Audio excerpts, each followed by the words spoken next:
Отасыңар, бүгүнкү талкуулаган темабыз бул кыргыз-түрк мамилеси. Бүгүн 2 күн мурун аябай чоң чогулуш болду Түрк кеңеши. Түркиянын президенти келген Эрдоган Кыргызстанга. Ошон үчүн бул чоң теманы көтөрөбүз деп белгилүү адистерди чакырдык. Белгилүү медиа эксперт Эсен Омарахун, саламатсызбы? Саламатсыз. Саясаттануучу Алмаз Тажыбай, саламатсызбы? Бар болуңуздар. Анда биринчи суроо мындай, кыргыз-түрк мамилеси кайсы деңгээлде болуп атат? Алмаз, сизде баштайлыкпы? Эми азыр ушу жылдан баштап түрк мамилелери жакшы болуп атат. Анткени мен мурдагы президент 15-16 жылдан баштап кичине начарлап кеткен да. Ошол себептен түрк тилдүү мамлекеттердин кызматташ кеңеши 16 жыл өткөрүлмөк. 4-чү саммити чаңгы өткөрүлбөй, мына быйыл өткөрүлүп атат да, бүтүп атат, Көлдө чолпон атадачы. Ошондуктан азыр айтсак мындай жылуураак мамилелер болуп атат. Анан Раджап Тейит Эрдоган өзү баш болуп биздин көчмөндөр оюнуна келип өзү аралашканы бул чоң ошо жылуу мамилелердин белгиси да, аябай. Анан ошо келип жакшы дагы сүйлөшүү жүргүзгөндөрдүн баары жыйынтыктары чыгып атат, жакшы жөнгө салып келатат да сырткы саясаттарды Кыргыз Республикасы.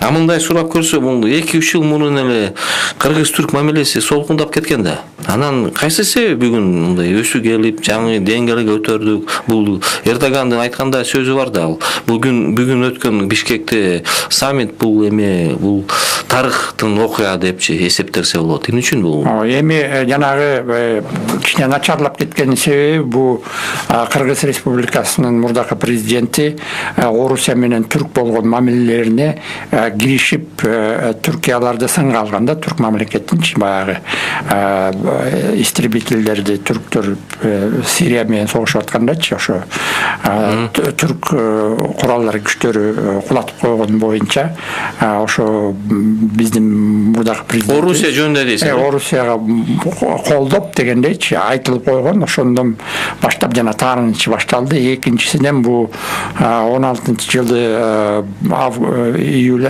убагында төңкөрүш болгон. Ошондон тышкары ошо эме Мухаммед Фетхуллах Гулендин мектептери Кыргызстанда жайылган, дүйнө жүзүндө 160 мамлекеттерде ошого тыюу салуу боюнча тышкы Түркиянын тышкы иштер министрлигинен баштап саясатынан ошо жокко чыгарганга бизге кайрылган, биздин мамлекетке киришпейин деп ордун отургузгон өз убагындачы. Ошондон баштап жана мамилелер суук болуп калган. Бирок башка жагында, башка мына экономика болобу ошо жагында мындай түрк мамлекеттер менен жакшы эле иштер болуп келаткан. Анткени түрктөрдүн инвестициясы, Турксой деген жанагы Турксой деген фонддор өздөрүнүн мектептерин жанагы башка эмелерин биздин ишканаларын салып элдерге жардам берген эмелерин тыюу салган эмес, анын иштеп келген башка гуманитардык социалдык жактан байланыш болуп келген. Мисалы кээ бир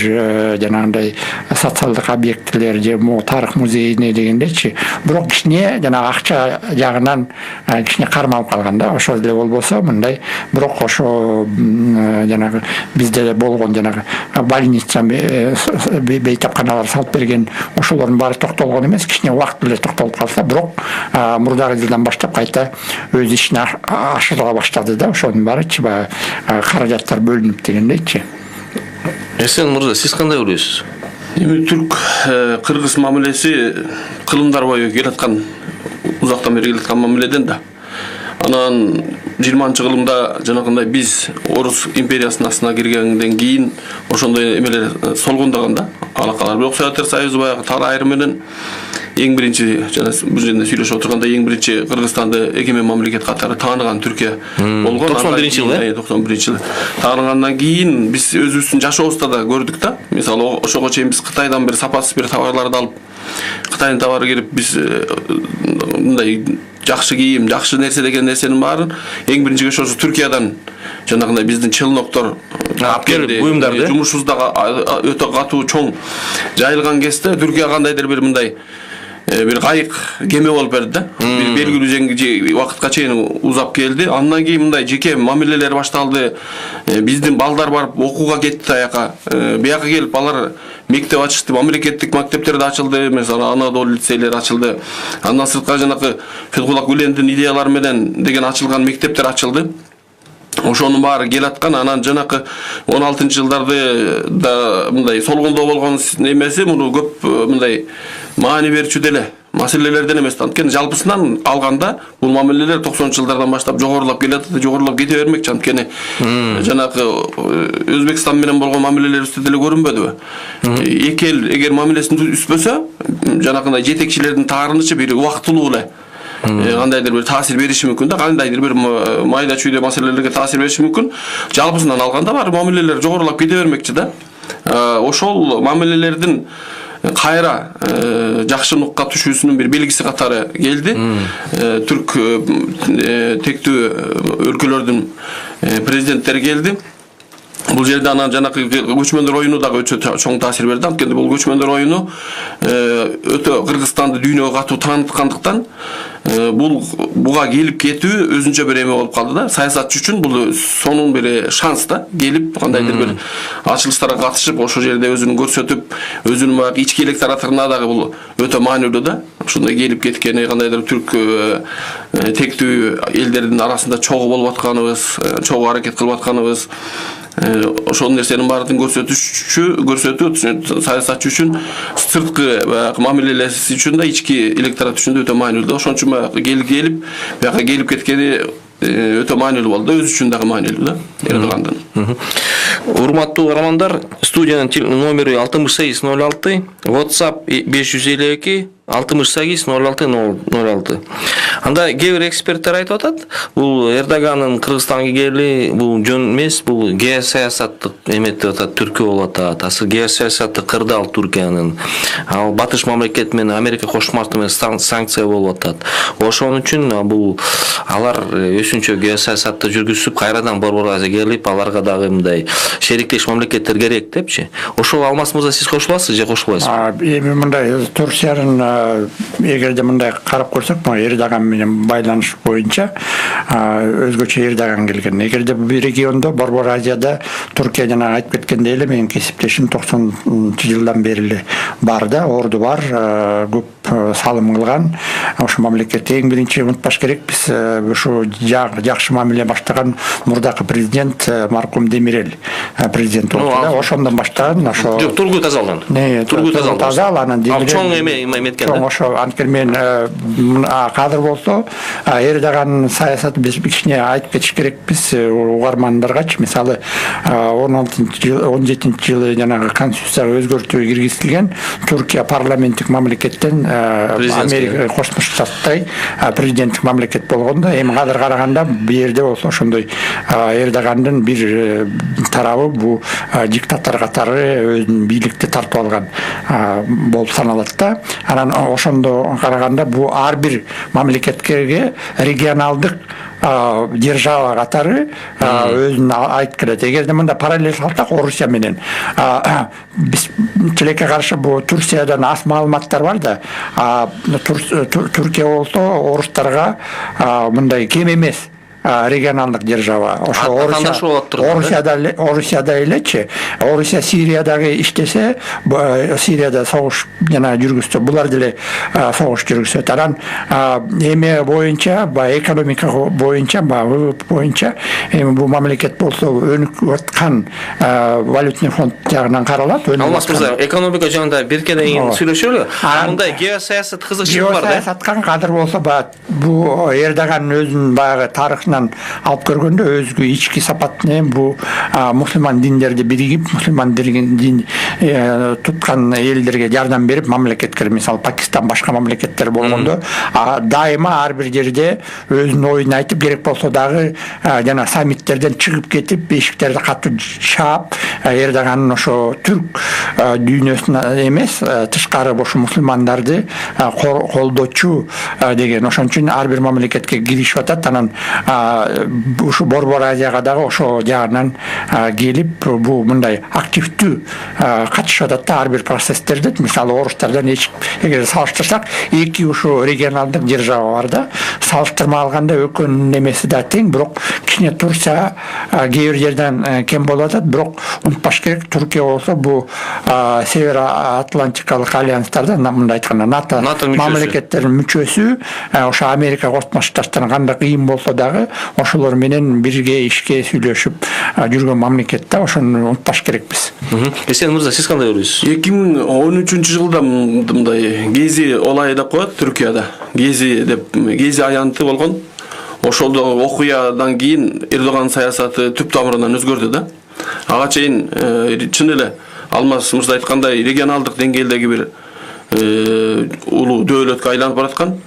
Бир чети ошо дүйнөлүк эмеде, аренада исламды демократия менен айкалыштырып кеткен боюнча эң сонун үлгү көрсөтүп бараткан мамлекет болчу да.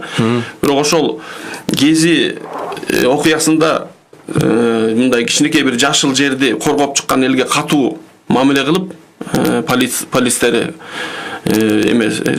полистеричи ошондон кийин дүйнө аябай катуу эме берди. Ошондон кийин жанагы Фетхулла Гүлен менен дагы ошондон кийин ажырап кеткен да булардын ортосу. Чага чейин дагы мындай ыкы майда чүйдө маселеси болгон, бирок ошо Гези эмеде Фетхулла Гүлен толугу менен ошо эл тарапты колдогондон, анткени бул жөнөкөй эле түрдүү улутуна, динине, эчтекесине карабай түрдүү жаштар чыгып ошол бир кичинекей паркты коргогонго ошончолук катуу мамиле кылыш бул туура эмес дегенден баштап, ошондон баштап мамилелердин баары өзгөргөн да. Ошого чейин Эрдоган жанындагы жанагы Сирия, Ирак, Египетке таасир берген аракет кылып, мындай Осман халифалыгын бир кыялданып жүргөн кеси болчу да. Тарыхтан эмес. Ошондо Египеттен жанагы Мурсини Сиси төңкөргөндө генерал аскы кезде. Булар Ихван деген неме, жанагы мусулман бир туугандар деген барса бар да, баягы бул ислам жанагы саясий исламдын өкүлдөрү да, буларчы баары тең. Азыркы мисалы Тунистеги өкүлдөрү да бар, Египетте өкүлдөр бар, Ирактагы, Иранда, Сирияда өкүлдөр бар болчу. Ошолордун аркылуу кандайдыр бир Осман халифалыгын кайра бир түптөйм деген сыяктуу бир кыялдар бар болчу да.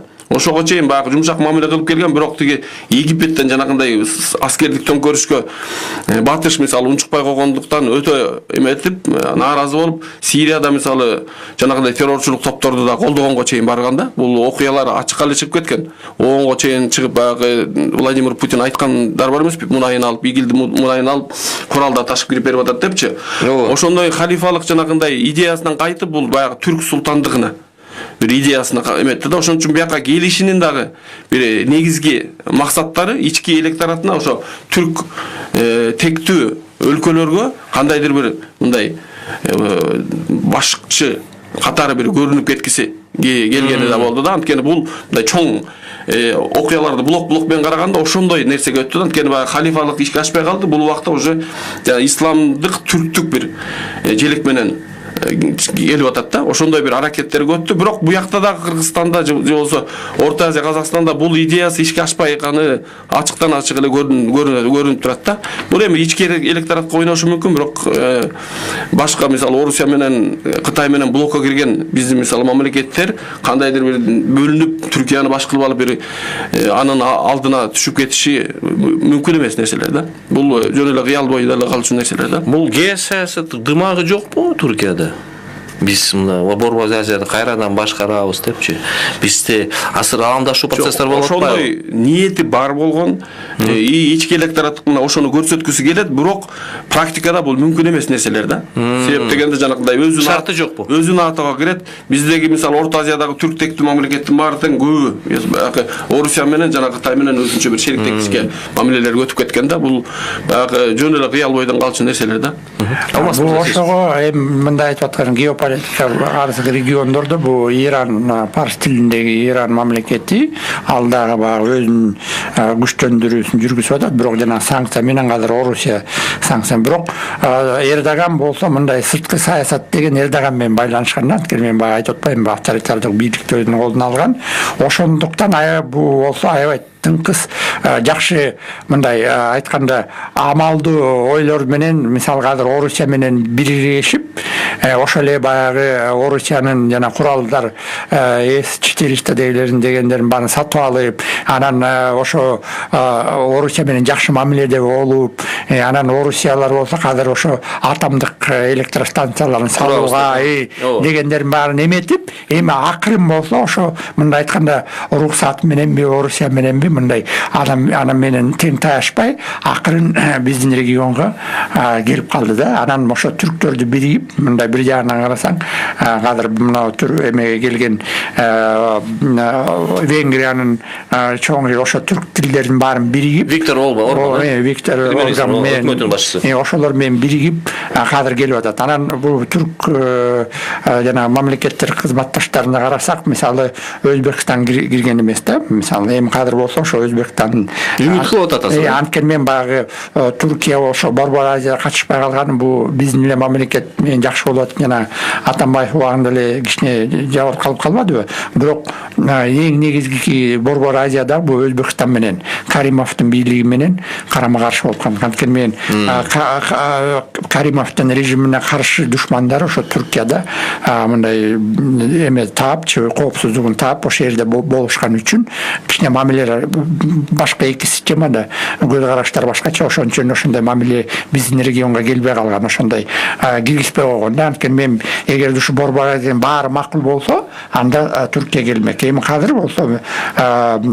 Шавкат Марамонович Мирзиёев келгенден баштап жыл мамилелер башталды. Эми ошондон кийин жанагы процесстер геополитикага байланышта эми Кыргызстан ошо Борбор Азияга келип, анан Кыргызстан бир жагынан көрүнүп атат да Түркиягачы бул оңой чагып жегендей мындай кичинекей да мамлекет эмелер мындай чоң эмес дегендейчи, сырттан көп мындай карансыздык болуп калган мамлекет деп келип алып атпайбы? Бирок андай болбой калды. Анткени мен биздики болсо азыр демократия унуктап алдыга жылып бартабыз. Мисалы мыйзам үстөмдүүлүгүн сакталыпчы, ошол эле Түркия болсо кайта баягы авторитеттик мамлекет демократиядан бул жолунан чыккан. Эрдоган болсо мындай алып көргөндө жанагы айтып кеткендей өзүнүн регионунда бул пан-туркизм деле эмес, бул мүмкүн ислам жагынан келип атат да. Ислам эмес мен, бирок жана Фетхуллах Гулендин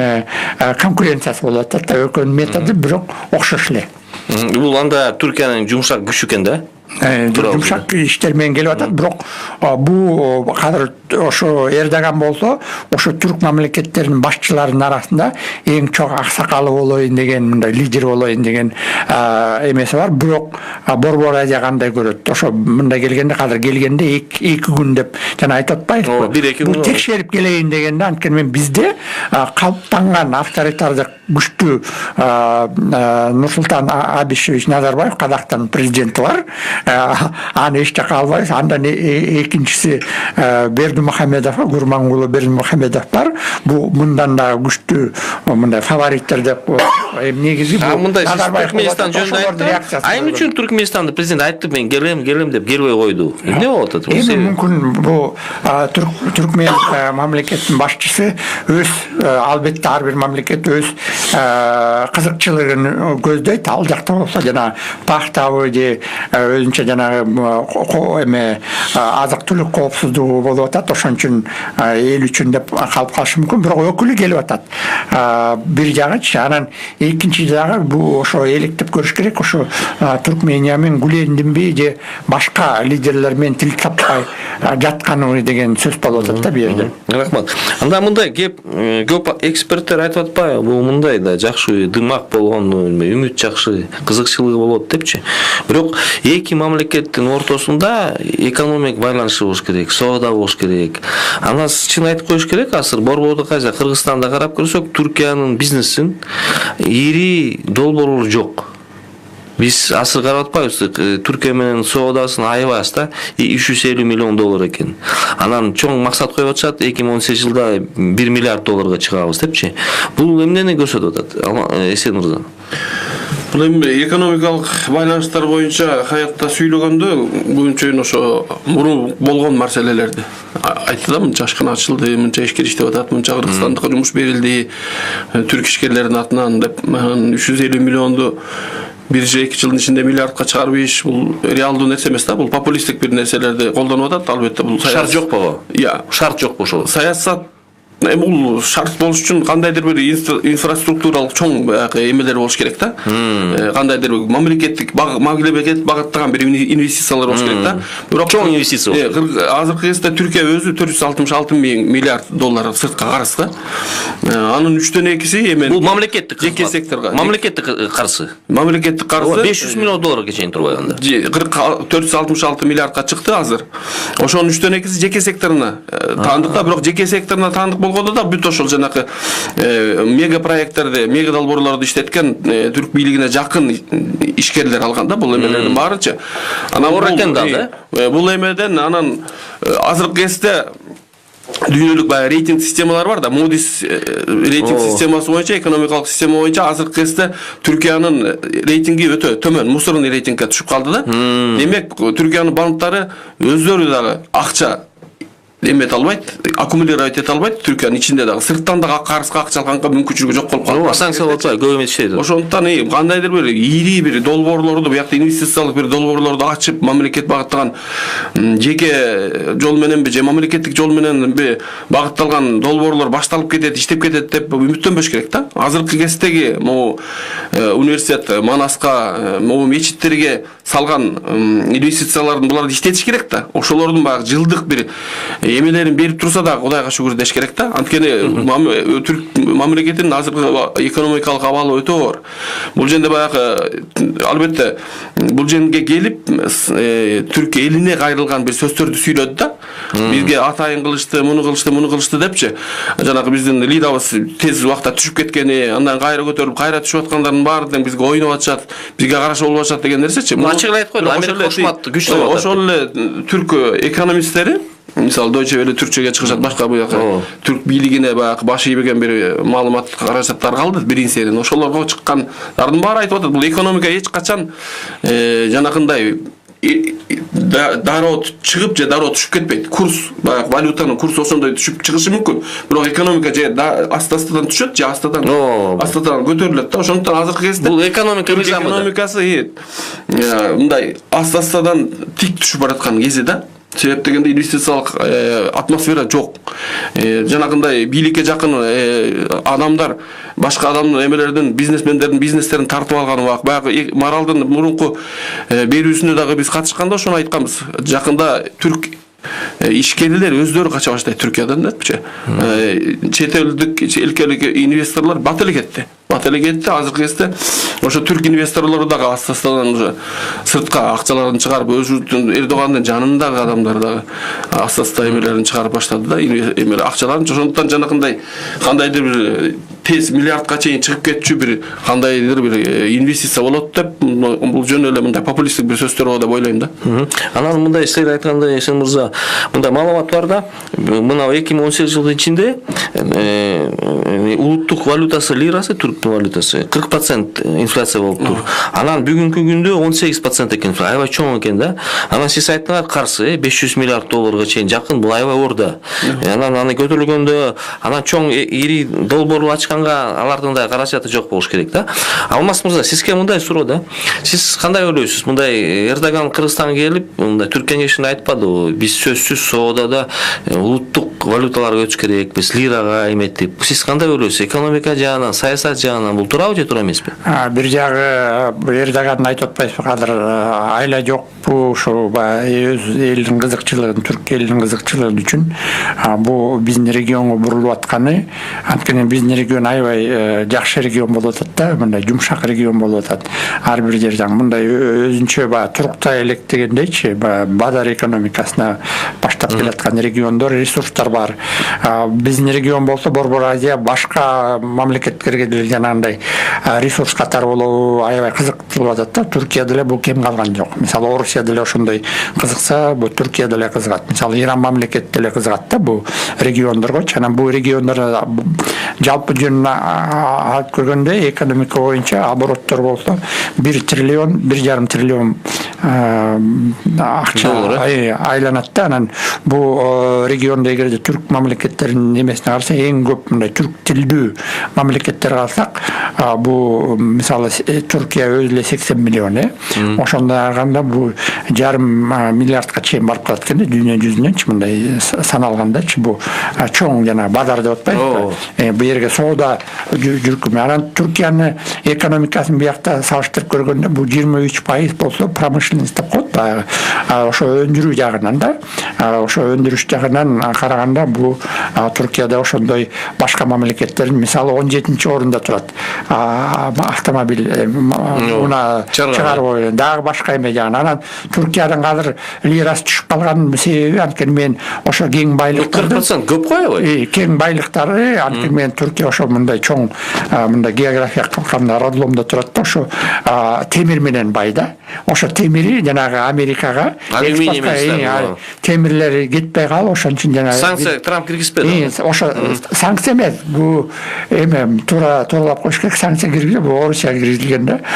Булар болсо ошо пошлиналарды Америка кызмат штатка киргенге 25 жана алюминий 15 деген пайыз көбүрөөк болуп калат да. Бул баягы 25% көп да аябай. Көп ба, ошон үчүн бул ал эмес, Кытай дагы анан Орусия дагы илеп атпайбы берменчи. Кытайга дагы мындай айтканда тоталитардык баягы авторитардык режимдерди жетекчилери мамлекеттер ошондой ыйлап калып атат да. Анткени мен ошон үчүн бул жерде лира менен тышкары жанагы рубль дагы. Жок, Эрдоган айтпадыбы? Бул туурабы? Лира менен сооданы жүргүзсө башка мамлекет же туура эмес? Жок, эми экономика жагынан. Ар бир мамлекетте биз билебиз, жана Боливияда ошондой төмөндөп кеткенде биз өзүбүз тыйыныбыз менен эле долларга байланбайбыз дегендер мындай популисттиктер. Мисалы экономиканын закону өзүнө, базар экономиканын закону башкача да мыйзамдары. Буга дал келбейт, бул менен популисттик болот да. Ошондой эле биздин Евразия ичинде өзүбүздүн валютабызды киргизебиз деген деле бар. Же болбосо юань менен деп соолашат. Бирок Орусия рубль менен иштейбиз. Тилекке каршы ал болбойт. Анткени мен биринчиден ошо түрк ишмерлерди сурайлычы. Ошолор силерге баягы түрк лирасы менен төлөп беребиз десе макул болобу? Болбойт. Доллар менен пайдаланбайбыз, башкалар айтпайбы? Анткени мен бул жанагы эмнеси жаман? Бул лира менен иштейли. Бул аны экономиканы түшүнөлү. Дагы бир жолу айтып атам. Жанагы перерабатывающий деп коет, баягы алдын ала өндүрүш промышленность 23%, 9% айыл чарбасы көбүнчөсү бул Түркиянын экономикасы 53%, бул жанагы услуга деп атпайбызбы? Ошо менен чыгат да. Эми ВВПнын жанагы эң түшүмүсү 53% болот атпайбы жанагындай.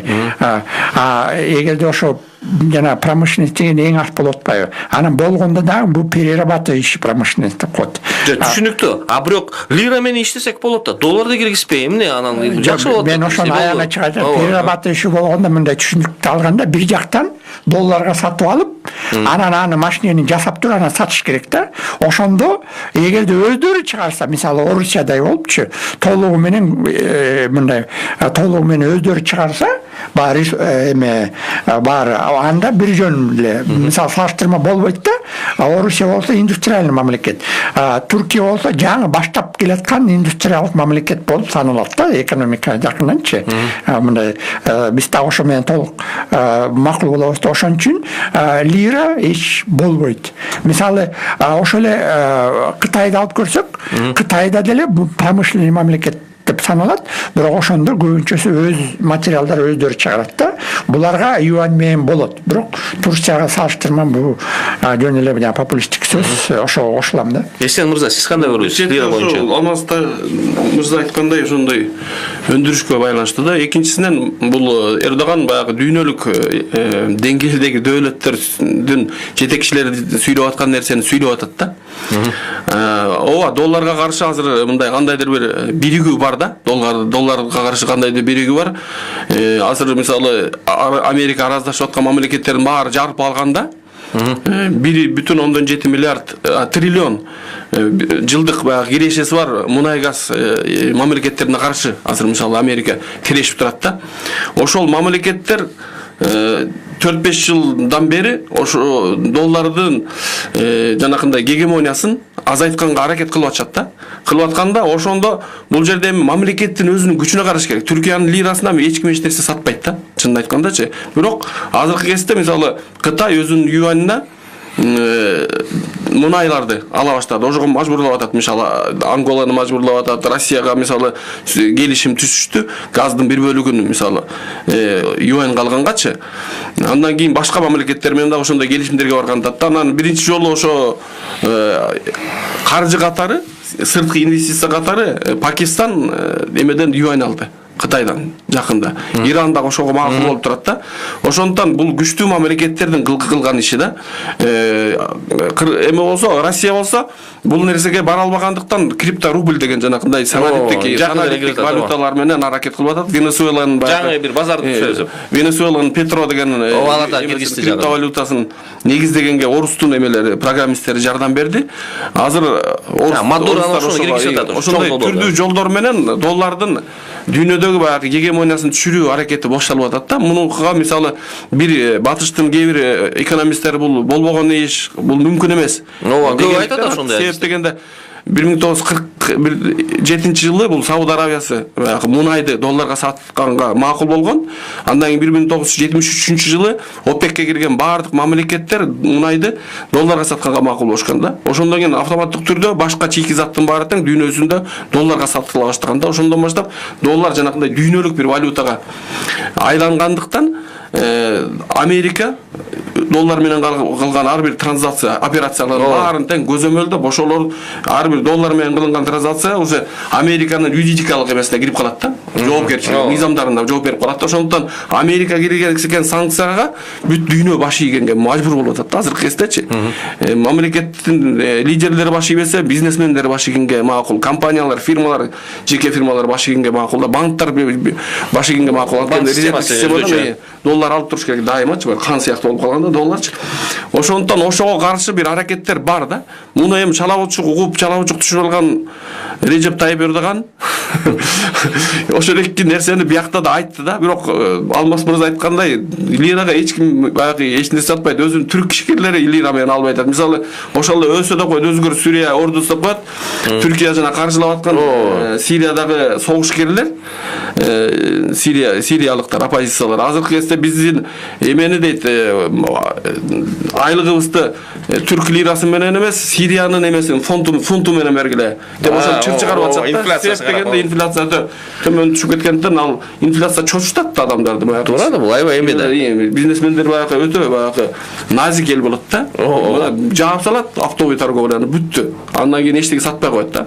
Канча лира алып келсең да сатпай коет. Кайда болуш керек? Тура бериши мүмкүн. Анткени баягы эменин валютанын курсу калыптанганга чейин, деңгээлге, нормалдуу деңгээлге чыкканга чейин ошентип тура беришет да. Ошондон бул Эрдогандын ошондой лира менен соода кылабыз деп эме менен Россия менен бир мындай сөзмө-сөз бир нерсе болду да. Макул дегенсе. Бирок ал жерде Россия мен рубльга сатам деп аткан нерсени биз лирага бир нерсе сатабыз деп ойлонуп алышы мүмкүн да. Ошондо бул эч кандай келишим да болгон эмес да. Ошондо жана Кыргызстан лирага бир нерсе сатышы бизде экспорт болуш керек да. Бизден сатыш керек бизде. Бул мындай сиз айткан сөздөн кечип койгула, бул сиз айткан сөзгө Газпром бир жылда Туркияга 5 миллиард долларга газ сатат экен. Анан лирага өтсөк дейт, лира менен алабыз акча. Бирок алар доллар менен евро алат да, банковский система. Анан кайрадан алмаштырыш керек. Анан курс эметкенде пайда болбой калат депчи. Анан алар экономисттер айтып атат, бул Америка кошмак, бул дүйнөлүк мамлекет. Анын биринчи экономикасы. Кытайдын экинчи экономикасы. Кытайлыктар айтат, биз ойлонуш керекпиз, бул резерв валютанын бул пайда болобу же болбойбу да. Биз дагы лирага өтсөк, ошондой болуп калабы, биз кайрадан алмаштырып эмнени сата алабыз лирага? Башка буюмдарды ала алабызбы же ала албайбызбы? Кайрадан котош керек да. Ошо Түркиядан гана буюм бир нерселерди алышыңыз керек болуп калат да. Мисалы Кытай юаньнын күчтүү болуп атканы, Кытай бардык товарлардын спектрин чыгарып бере алат да. арзан чыгарып берет. Экспорттор, Өзүнүн өндүрүш ушунчалык күчтүү. Сага кандай товар керек болсо, ошону чыгарып бере алат юаньга. Эмеде Түркиядан андай мүмкүнчүлүк жок да. Текстиль чыгышы мүмкүн, строй материалдар кандайдыр чыгышы мүмкүн. Андан технология алыш мүмкүн эмес. Ал өзү батыштын эски технологиялары иштелет да. Лирага өтүп кетсе, Түркия мисалы өтүп кетсе, бул өзүнүн экономикасына балта чабат да. Жанагындай өзүнүн промышленности отабызбы же болбосо аябай көп балта чабат. Ошон үчүн буга барбайт.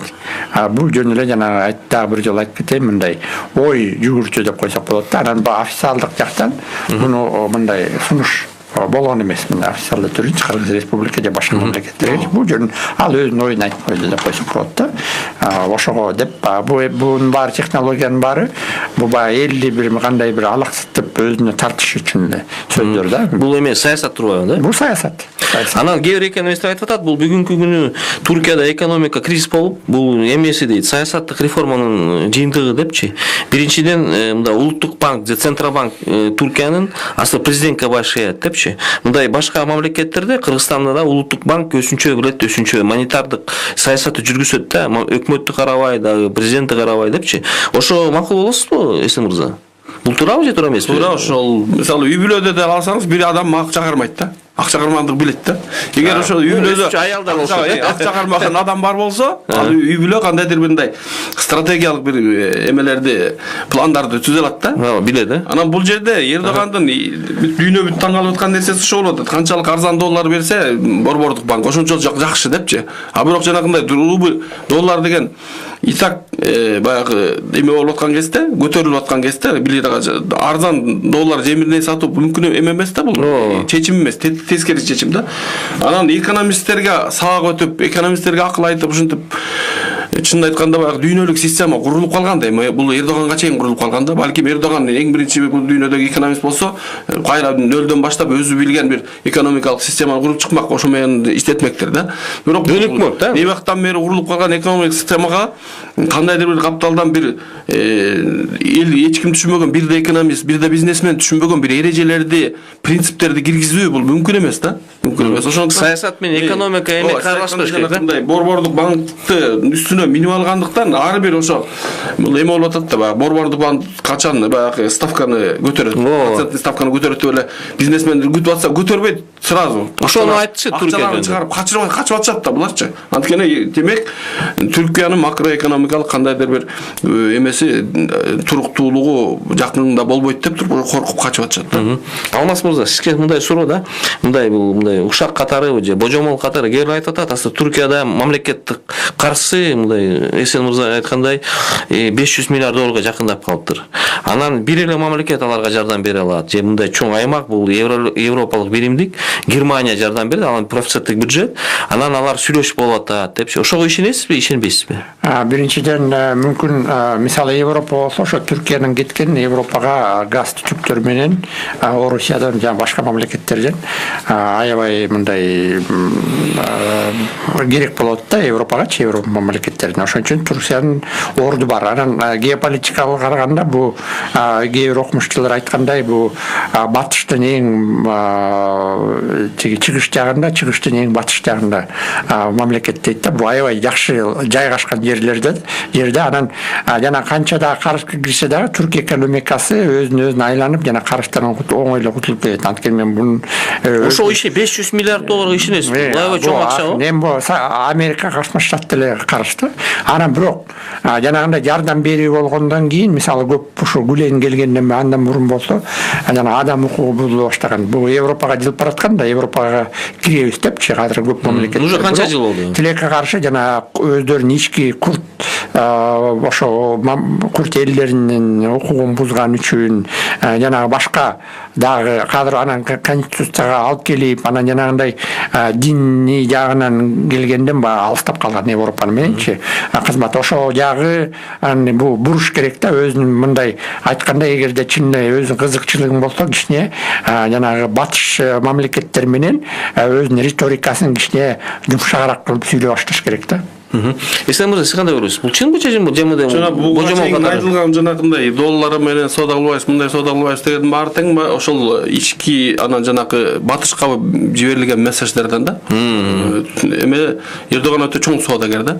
Өтө ошондой ойногонду жанакындай эки мамлекеттин эки кызыкчылыгы бар, карама-каршы кызыкчылыгы бар мамлекеттердин ортосунда ойногонду аябай жакшы билет. Бирок акыркы убакта бул оюну мындай өтө кыскарып келатат да. Албетте Түркияга мисалы азыр бир дагы батыштын экономисти Түркияны тыштап салабыз деп айткан жок. Мүмкүн эмес деп айтат. Түркияны тышташ мүмкүн эмес. Анткени Түркияда 3,5 миллион сириялык качкын бар.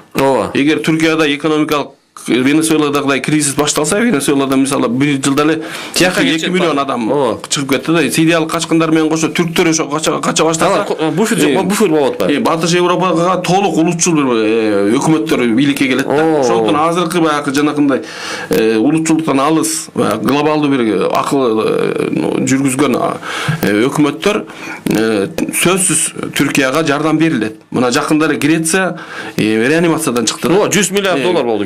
МВФ эме берди, улам берип атып, керектерин биз Кыргызга окшогон бир эл экен да. Акчаңды бер, бирок биз өзүбүз каалагандай жашайбыз дейт да. Салыкты төлөбөйбүз депчи. Каалаганыбызда жашайбыз деп социалисттик бир өкмөт келген убакта дагы Греция айгырсыздан МВФтин дүйнөлүк баягы валюта фондунун эрежелеринде дүйнөсүндө бар. Греция коркуп чыгды, ЕСтен чыгабыз. Экономикалык түшүүнүн, экономика өнүгүүнүн себептери бар. Экономика өнүгүүнүн принциптери да бар. Эрежелер бар. Принциптер менен эрежелер менен иште деп Греция мына 2 жума болду реанимациядан чыгып өзү профицитке жетип бюджети. Цифра чыкпай эле калды. Жакшы болуп, момпосу болуп эле калды да. Эми Түркияны да ошондой бир тагдыр күтүп отурат да. Бирок Түркия жанагындай түрк бийлиги ашыкчараак бир тыйын сындырып алганга аракет кылып атышат да, ошондой оюндар менен. Түшүнүктүү, ал бул саясаттар менен жанагындай эмелерди көч эме качкындарды бир кандай бир шантаж катары кармап, ошондой бир аракеттер кылып атат. Бирок МВФ акыры МВФке барат деп атат. Анткени Кытай бере албайт, инвестиция кыла албайт эмеге. Кытайдын дагы өзүнүн кызыкчылыгы бар да. Анын дагы өзүнүн кызыкчылыгы бар. Анын кызыкчылыгы берсе Европа эле берет экен, Германиядан, э? Ачык кызыкчылыгын айтып, мындай ачык акча бере алчу Батыш Европага гана. Башка бере албайт.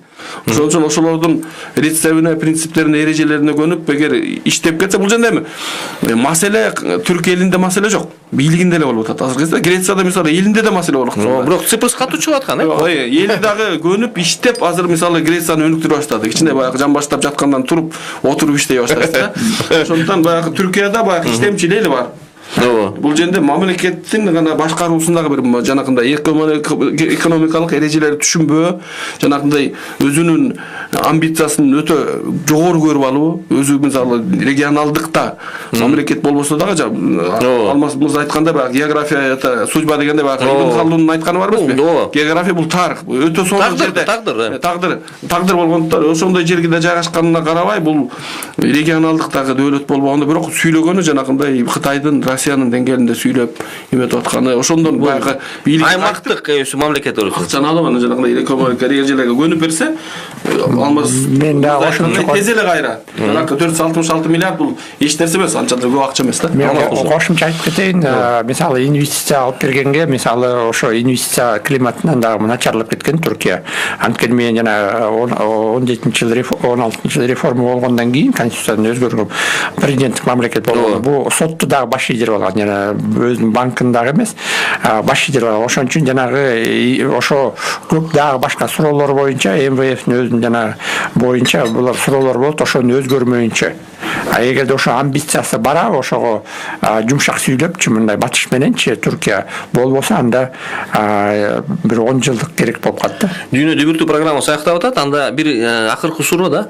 Мында кыргыз-түрк мамилеси келечек прогноз бере аласыңбы? Кандай болот? Азыр келип жакшы мындай маанай менен эметип атпайбы?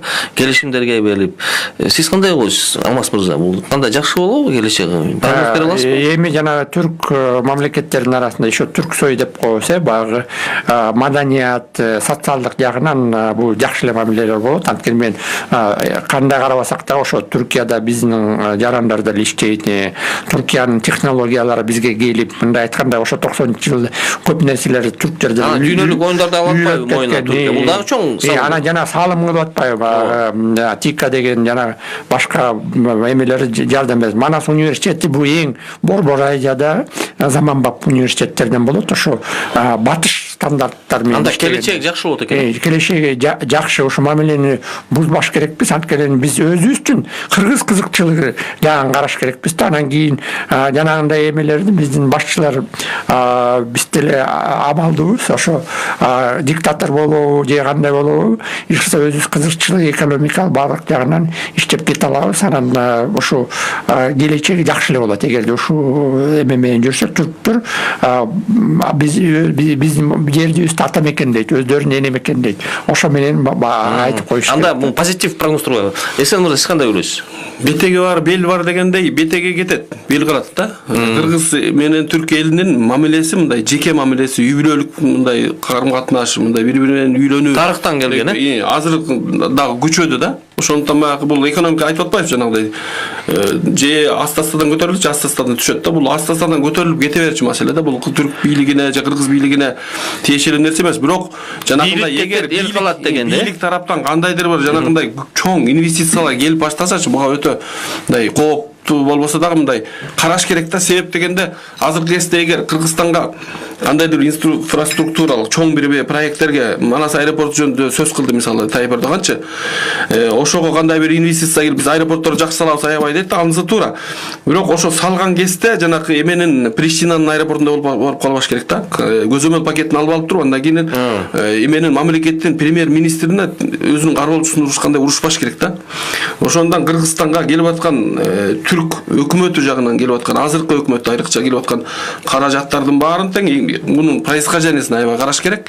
Жана эч бир стратегиялык объекттин, стратегиялык бир тармактын көзөмөл пакетин бербеш керек да. Ошол жактарын өтө караш керек. Анткени бизге көрдүк, биздин ички иштерибизге эки элчиси кийлигишти, Тайып Эрдоган өзү кийлигишти.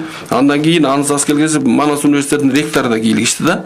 Ошондуктан бул саясатта бул мындай, бул эгемендик кадровый составтын азыркы Түркиянын кичинекей бир партиянын гана ичинен баягы тандалып калгандыктан өтө эме сапат жагынан, кесипкөйлүк жагынан төмөн түшүп кетти да. Ошондуктан булардын ошондой эмесин эске алып, коркунуч жактарын эске алып. Мен айтып кетерим, мурдакы президентибиз дагы мындай резкий форма менен, Атамбаев болсо, анан Жээнбеков дагы дипломатиялык форма менен сүйлөгөн сөздөрүнөн айтып койду. Биз эгемендүү мамлекетпиз, биз менен тең болуш керекпиз. Анан биз Түркияга керекпиз. Тең ата болуш керек, Биз Түркияга керекпиз. Жанагы сөз мененчи, ата мекен бияктан тилүү, руханий байлыктардын баары сакталып калган. Түркияга биз ресурс катары ошо маданият жактан керекпиз. Түркия бизге дагы керек. Бирок жанагы бизге керектүү нерсесин, кыргыз кызыкчылыгын сактаган, өнүккөн үчүн. Анан жанагындай басымдыкты кыргыз эл билет. Кыргыз эл эркин руху бар. Эркин өскөн, керек болсо казактарга же башка тоталитар мамлекетке орой дагы сүйлөп коюшу мүмкүн. Аны билет. Керек болсо жооп беребиз дегенде. Жооп беребиз. Биз эчтекени эркиндикти менен келгенбиз. Жана материалдык түрк эли болсо, жана өзүнүн тарыхында Осман империя дегенде материалдык байлык менен, соода гректер менен аралашып калган мамлекет. Анан биз андан кичине бир алар жоготуп берген өзүнүн тамырын, мындай айткандачы, тамырын ошону кадыр издеп бизге келип атат. Көчкөндө ошону айтыш керекпиз, биз бири-бирибизге керекпиз. Ошондо биз өзүбүздүн кызыкчылыгыбызды алып кетебиз. Албетте мен ишенем биздин мамлекетке. Негизи себеби эмне болуп атат азыр? Буның үчүн мындай Борбордук Азия, Кавказ, Туркиядагы өсүнчө жакындап атышат. Бул себеби барбы же жок бул? Эгер дагы бир анткени мен бул тил, маданиятыбыз бир, тарыхы бир. Анткени мен мисалы славян элдер өзүнчө бириккен аракеттер бар. Эмне үчүн биз бирикпеш керекпиз? Анткени мен казыр глобалдаштуу маселелер болот атпайбы? Бул бирикмейинче баягы кыргыз макаласы бар го, бөөрү жейт бөлүнгөн деген. Бул тез түрдө биз биригиш керек болсо, мына 10 миллиондук Венгрия кирип атат да, ушу силер менен бирге болот. Венгрия кирип атат. Ошол кызык болду, өзгөчөлүк болду. Эмне премьер-министр келип калды? Анткени мен бул бир жагы жакшы болот. Анткени биз мурда эң мындай батыш жакта, чыгыштын батыш жагы Түркия болсо, азыр болсо эми Венгрия болуп калат да. Ал эми үчүн кирип атат Түркия. Ал эми үчүн кирип атат Түркия. Стратегия жактан айтып атпайм, жана биринчиси бул маданият. Анткени мен биз туура билиш керек, бу экономика эмес, экономиканы түзүгөн бул билим. А билимдин алды баягы сандыкта жаткан бул негизи фундамент болсо бул маданият. Ошону билиш керекпиз. Маданият баары көз караш менен ошондо туура улуттук кызыкчылыкты таап берет да. Ошон үчүн баягы бул Венгрияга дагы бул ошо батыш Европалардагы жакшы нерсе болуп атат да. Баягы тамырын издеп келгенде бирдемке болсо биз баягы буферни артта, баягы Москва барды, артта бул түрк дүйнөбүз бар дегенде Европа менен дагы сүйлөшкөнгө жакшы болуп атат да. Анан Совет доорун карап көрсөк, Кыргызстан менен Венгриянын көп байланышы болчу. Тетки Чех менен Венгриянын Интергелп кооперативи болчу. Мандоки иштеген, Алмаш иштеген, Анан бизде Месароша деген, Ласло Месароша деген көчө бар да. Кычак деген алыстагы. Кычак маданиятына кирген, анан биз та Венгрия орусча сүйлөп атпайбыз. Негизи бул хунду эле ошо Хунгария деп. Хунгария деген ошо. Хун мамлекети деп эле ошо илгерки мындай Кыпчак мамлекети дегенде бул аябай кызык тарыхтан жактан. Анан биздин мамлекетке азыр окуу орундары мына да эме маданият жактан ошо социалдык жактан окуу орундары көбүрөөк беребиз деп Виктор Оган айтып атат да. Бул аябай жакшы болуп атат да. Ушул эмес менен Түркия менен анан мунун арасында жанагы лидерлер болгондо Эрдогандын баягы мындай биринчи эмес мындай эл менен аралашып кетип атканда көрүнүп атат да. Сиз кандай Венгрия боюнча кандай көрүнөт? Түрк биримдигинин саммитинде эки маселе менен жолугушкан экен. Ошо жаштар саясаты жана маданий. Ошон үчүн маданий жактан биригүү өтө жакшы маанилүү. Тамырыбыз таанып, алардын мисалы мүмкүнчүлүктөрүн туристтик, өндүрүштүк, башка мүмкүнчүлүктөрүн биз карым-катнаш кылып чогуу пайдалансак жакшы болот да. Бирок буга чейинки биздин келишимдердин баарына таң биз Кыргыз мамлекети катары аябай бекем болушубуз керек. Буга чейинки биздин баарыбыздын келишимдерибиз бар, ШОС бар, ОДКБ бар, СНГ бар, Евразес бар. Ошондуктан биз эч качан бир кандайдыр бир башка мамлекеттер менен, тем более башка блокторго кирген мамлекеттер менен мамилелерди курганда экономикалык, саясий биз билишибиз керек да. Биздин өзүбүздүн эски досторубуз дагы таарынып калышы мүмкүн да. Ошон үчүн ал жакты да карап, албетте биз мисалы кээ бирде бизден эчтеке деп сурабай эле бир СНГ мамлекети бир СНГнын бир бөлүгүн басып алып атат. Бул нерселерге дагы бара-бара караш керек да. Эмне үчүн бизден тишки күчтөр бар да. Эмне үчүн бизден сурап койгон жоксуң деп туруп ошондой маселелерди да коюш керек да. Мен жана геополитика негизгиси ошол буга чейинки келишимдерге бекем болуш керек. Анан маданий экономикалык баягы байланыштарды күчөтүү эч кандай заянга келтирбей туруш керек. Мен геополитиканы алып кетейин, жана эмне үчүн сиз айтып атпайсызбы, кирип атат же Түркия кирип атат депчи. Анткени мен мындай карасак, ошо түрк мамлекеттери ийрүү баягы бир жагы түндүк жагында баягы Орусия, Евроес мененчи, анан ар жагы болсо түштүк жагында Иран болсо, анан чыгыш жагында болсо Кытай турат да. Бу ошолор менен варьировать этип бир эки жакка, үч тарапка иштегенге Турция ошо муктаж болуп атат. Ошондой эле Венгриянын кызыкчылыгы. Соода, экономика деп атпайбызбы, соода жагынан эң борбор Азия ыңгайлашып жаткан. Ошон үчүн кирип атат. Батыш мамлекети менен сүйлөшө албай атат, Түрк менен эгерде Орусия менен кире албайт же Иран Батыш мамлекети менен сүйлөшө албай атат. Батыш Кытай менен, Кытай өнүгүп келаткан мамлекеттердин бири, ошо менен ири мамилелер кылганда, анан географиялык карасак баягы бир параллелде жатышат, анан жолдор дагы ошо жатышат да. Эми азыр ошо Кытайдын жана темир жолу келсе, анда аябай түрк дүйнөсүн жакшы бириктирип калат деген ишеним бар. Бирок сиз ишенесизби, бул позитивдүү импульс болду бүгүн. Кыргызстанда биз айта алабызбы, Кыргызстан бул саясий борбор болуп калды Борбордук Азияда. Ооба, канча биз критика кылбасак дагы Кыргызстан баягы демократиясы менен ошо кызык болуп атат да, бул саясаттануучуларга. Кандай мамлекеттерге таасир берет демократия мамлекет дүйнөгө кандай таасир болуп калат. Кыргызстан өтө эле кичинекей мамлекет эмеспиз биз. Биз дагы ошонун жолунда аттап баратабыз. Саясий тажрыйбабыз бар, саясий мамлекет. Анда силерге чоң рахмат, урматтуу эксперттер, аябай жакшы терең жооп бердиңер койгон суроолорго. Ошо менен дүйнө дүбүртүү программа аякталды. Алып баруучу автор жана алып баруучу Эдил Асымбетов, жакшы калыңыз.